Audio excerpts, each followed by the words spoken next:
আচ্ছা দেখো তো বোর্ডে আমি দুটি কবিতা লিখেছি, ওই কবিতা দুটি একবার আমি পড়ছি, মন দিয়ে শোনো। গুণিতক মানে গুণে চলা, গুণের সাথে মজা তোলা, পড়ো যদি মন দিয়ে, গুণিতক হবে খেলার ছলে।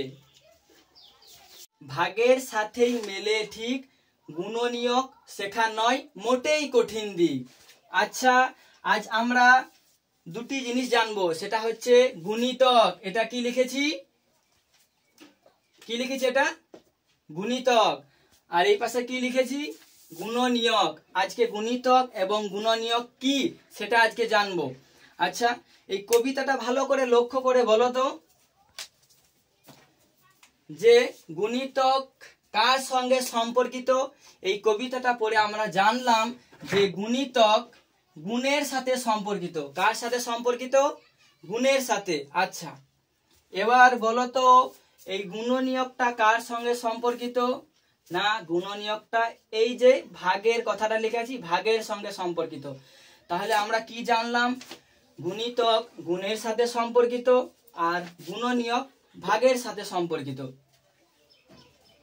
আচ্ছা আমরা তো সকলেই নামটা জানি, কি জানি তো। আচ্ছা যদি বলা হয় দুইয়ের ঘরের নামটা বলো তো, তখন একটা বাচ্চা ছেলে সে অটোমেটিকলি খুব সহজেই বলে দিতে পারবে যে 2 একে 2, 2 দুগুণে 4, 2 তিনে 6, 2 চারে 8, 2 পাঁচে 10, 2 6 12। আচ্ছা দুইয়ের ঘর নামটা বললাম, নিয়ে কি কি বেরোলো, 2 4 6 8 10 12।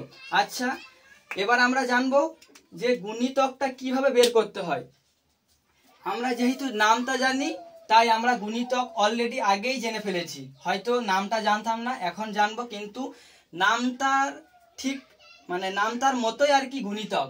যে নামটা জানে সে গুণিতক জানে।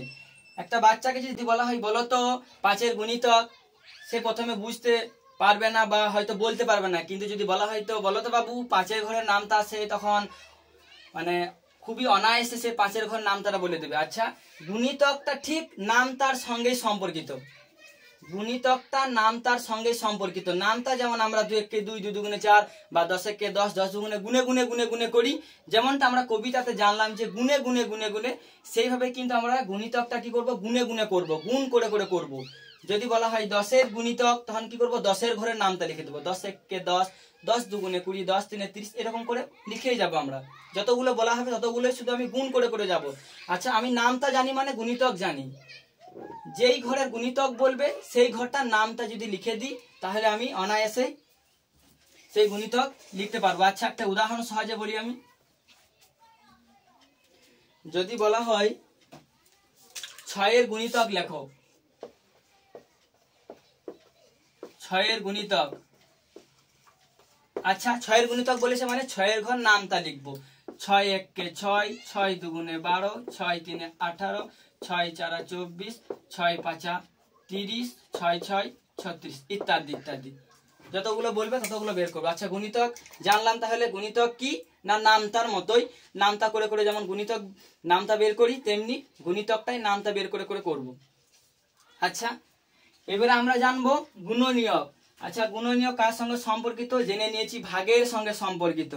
আচ্ছা একটা উদাহরণ দিই তাহলে খুব সহজে বুঝতে পারবো। যদি বলা হয় 8-এর গুণনীয়ক কি, আরো সহজ করে যদি বলা হয় আচ্ছা 8কে কি কি দিয়ে ভাগ যায় বলো তো, 8কে কি কি দিয়ে ভাগ যায়, তাহলে আমরা কি বলবো, 8কে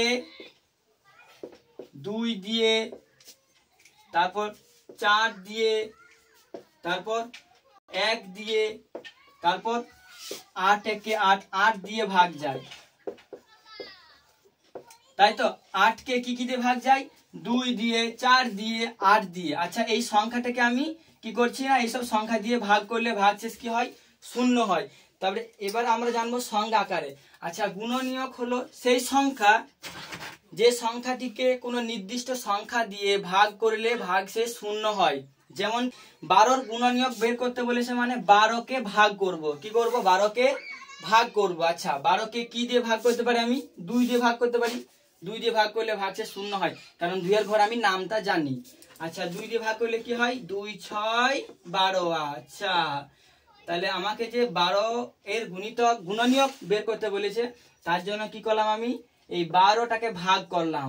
আচ্ছা, কেন গুণ করলাম না, কারণ আমি কবিতা থেকেও জানলাম আর গুণনীয়কটা কার সঙ্গে সম্পর্কিত না, এই যে ভাগের সঙ্গে সম্পর্কিত, তার জন্য আমি কি করলাম, ভাগ করলাম। আর কি দিয়ে যাবে, 2কে 12কে আর কি দিয়ে ভাগ করলে ভাগছে শূন্য হয়, 3 দিয়ে। আচ্ছা, 12কে যদি আমি 3 দিয়ে ভাগ করি, 3 4 12। আচ্ছা, 3টাও কি হবে, 12 গুণনীয়ক হবে। ভিডিওটা একবার ই করো। 12কে আর কি দিয়ে ভাগ যাবে, 2 দিয়ে দিলাম, 3 দিয়ে, 4 দিয়ে যাবে, 4 দিয়ে যায়, কারণ 4 3 12টি মুখে মুখে হয়েছে, যেহেতু আমরা নামটা জানি। 12কে আর কি দিয়ে ভাগ যায়, 4 দিয়ে যায়, 4 3 12। আচ্ছা, আর কি দিয়ে যায়, 5 দিয়ে যায় না, 6 দিয়ে যায়, 6 2 12, তাই তো। তাহলে 12-র কি কি গুণনীয়ক পেলাম, 2 পেলাম, 3 পেলাম, আর কি পেলাম, 4 পেলাম, আর কি পেলাম, 6 পেলাম, আর একটাও পাবো এখনো, 12 হবে, কারণ 12 একে 12। আচ্ছা, তার সাথে 1ও হবে, কারণ 1 12 12, 1 12 কি একের সঙ্গে যাই গুণ করা হয় তাই হয়, মানে যে কোনো সংখ্যারই গুণনীয়ক কিন্তু 1 অবশ্যই থাকবে, এটা কোনো বের করার দরকারই নাই, 1 অবশ্যই থাকবে। বাকিগুলো কিন্তু আমি ভাগ করে করে বের করতে পারি, যেহেতু গুণনীয়ক ভাগের সঙ্গে সম্পর্কিত। মানে যে সংখ্যাটা দেওয়া হবে সেই সংখ্যাটিকে কি কি সংখ্যা দিয়ে ভাগ করলে ভাগশেষ থাকে না, সেগুলোই হবে তার গুণনীয়ক। আচ্ছা, আজকে এই পর্যন্তই থাক, পরের দিন অন্য কিছু জানবো।